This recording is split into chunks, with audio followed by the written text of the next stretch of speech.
कहते हैं कोटि कोटि जन्म लेने के बाद भी अंत काल में ईश्वर का नाम मुख पर नहीं आ पाता और व्यक्ति मोह माया के जंजाल में ही फंसा रहता है।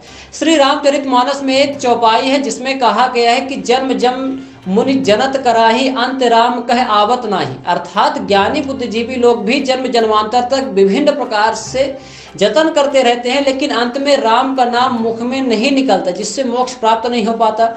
लेकिन कलयुग में कहा गया है कि जो व्यक्ति अपने जीवन काल में एक बार श्रीमद् भागवत कथा महापुराण का श्रवण कर लेता है वही संसार सागर से पार लग जाता है। कलयुग में ईश्वर के नाम को भी मोक्ष के लिए आधार बताया गया है। कहा गया है कि यदि मनसा कर्मणा वाचा से व्यक्ति ईश्वर का नाम का स्मरण करता है तो उसे मोक्ष की प्राप्ति होती है। गर्मी का दौर प्रारंभ हो चुका है और जगह जगह विभिन्न प्रकार के धार्मिक कार्यक्रम आयोजित किए जा रहे हैं। इसी श्रृंखला में रीवा जिले के गढ़ थाना क्षेत्र अंतर्गत हिनौती गाँव में डॉक्टर गौरी शंकर शुक्ला एवं श्रीमती बृहस्पति शुक्ला द्वारा श्रीमद् भागवत कथा का श्रवण पान किया जा रहा है।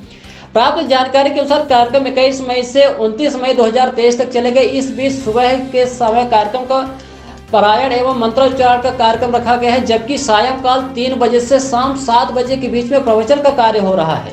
कार्यक्रम में भागवत कथा का प्रवचन करने के लिए वेदांत देशिक समाज के प्रसिद्ध भागवताचार्य अच्युत प्रपन्नाचार्य जी को आमंत्रित किया गया है, जिनके मुखार बिंदु से अमृतमय मोक्षदायिनी पाप विनाशक श्रीमद् भागवत कथा का अविरल प्रवाह चल रहा है, जिसमें आसपास के दर्जनों ग्राम क्षेत्र के लोग पहुंचकर भागवत कथा का श्रवण पान कर रहे हैं। गौरतलब है कि डॉक्टर गौरी शंकर शुक्ला इलाहाबाद में दुर्वासा आश्रम के प्रधानाचार्य पद से सेवानिवृत्त हुए, जहां पर रहते हुए उन्होंने संस्कृत विद्यालय में अपनी अभूतपूर्व सेवाएं प्रदान की। डॉक्टर गौरी शंकर शुक्ला व्याकरण और ज्योतिष के मर्मज्ञ माने जाते हैं। कर्मकांड में भी उन्होंने विशेष महारत हासिल की है, जबकि स्वयं भी भागवत कथा का प्रवचन और पारायण का कार्य करते हैं। भागवत कथा आचार्य अच्युत प्रपन्नाचार्य ने बताया कि जीवन काल में एक बार श्रीमद् भागवत कथा का श्रवण पान और मनुष्य को अवश्य करना चाहिए, और जिस प्रकार राजा परीक्षित भगवत कथा का श्रवण कर मृत्यु के भय से मुक्त होते हुए और मोक्ष को प्राप्त हुए, धुंधकारी जिस प्रकार मोक्ष का जतन किया,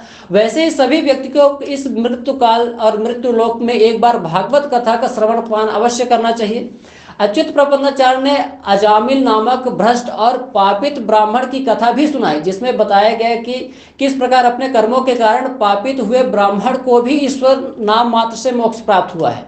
कार्यक्रम का समापन 29 मई 2023 को हवन और विशाल भंडारे के साथ किया जाएगा, जिसमें सभी भक्तों श्रद्धालुओं को सादर आमंत्रित किया गया है। कि मेरे पुण्य के प्रभाव से मेरे सामने खड़े होकर के इसमें बोलने की क्षमता आ जाए, क्या कहकर तो श्रेष्ठ के ऊपर में सिंचन कर दिया। कहते हैं भैया आप बोलो, अब तुम बोलो, तुम कौन हो, तुम्हारी ये गति क्यों हो गई। देखना भैया, जब गरज होती है तो आदमी लंबे से लंबे रिश्तेदारी निकालता है। जिंदा रहा जब तक भाई रहे तब तक भाई का संबंध नहीं जोड़ा, आज मरने के बाद उनसे अपेक्षा रखता है। तो उसने कहा जो दूसरे, देखना हमारे यहाँ ब्राह्मण पूज्य इसलिए है क्योंकि अपना भी कल्याण करता है और दूसरे का भी कल्याण करता है। ब्राह्मण तो वह है जिंदा रहते रहते पहले समाज का कल्याण करता है और अंतिम में तब अपना कल्याण करता है। लेकिन उन्होंने कहा भैया क्या बताऊं, मैंने ब्राह्मण को कर्म नहीं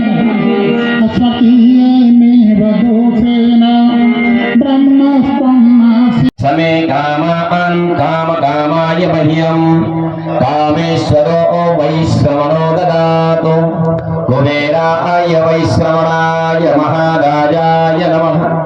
ओम स्वस्ति साम्राज्यं भोज्यं साराज्यं वैराज्यं पारमेष्ठ्यं राज्यं महाराज्यमाधिपत्यमयं सनन्तपर्यायै स्यात् सार्वभौमः सार्वायुखान्दा भापरा भापृथिव्यै समुद्रपर्यन्ता यात्येकराडिते तद एष श्लोको भीतो मरुतः परिवेष्टारो मरुतस्यावसन्गिहे आभिक्षितस्य कामं अप्रे विश्वे देवासभासद इति। ओम विश्वतः चक्षुरुत विश्वतो मुखो विश्वतो बाहुरुत विश्वतस्पातो संबाहुभ्यां नमति संपदत्रैर्द्यावा भूमि जनयन्त देव एकः। ओम नारायणाय विद्महे शिरसा चतुर्भुजं कायेन वाचा मनसेन्द्रियैर्वा बुद्ध्यात्मना वानुसृतस्वभावात् करोमि यद्यत् सकलं परस्मै नारायण नारायणायेति समर्पयेत।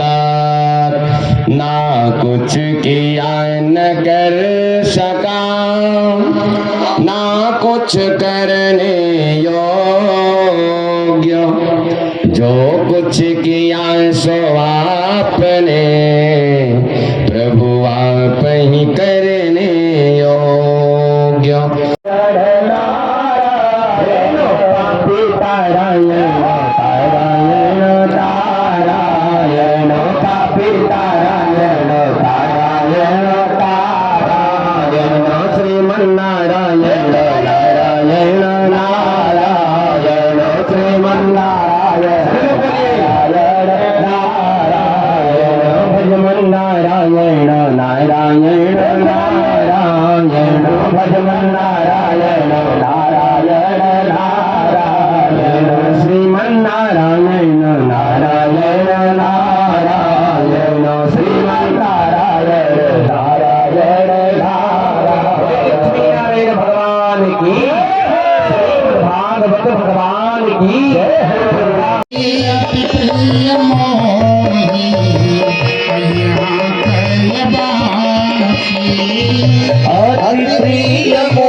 इसलिए कि मेरे नगर में, मेरे धामों में रहता।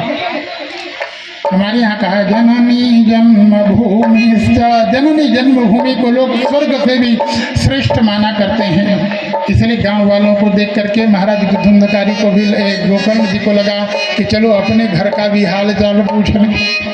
उन्होंने कहा भैया अरे बताओ हमारे घर का क्या हाल चाल है। उन्होंने कहा भैया आपके चले आने के बाद में आपके पिताजी गए तो फिर लौट करके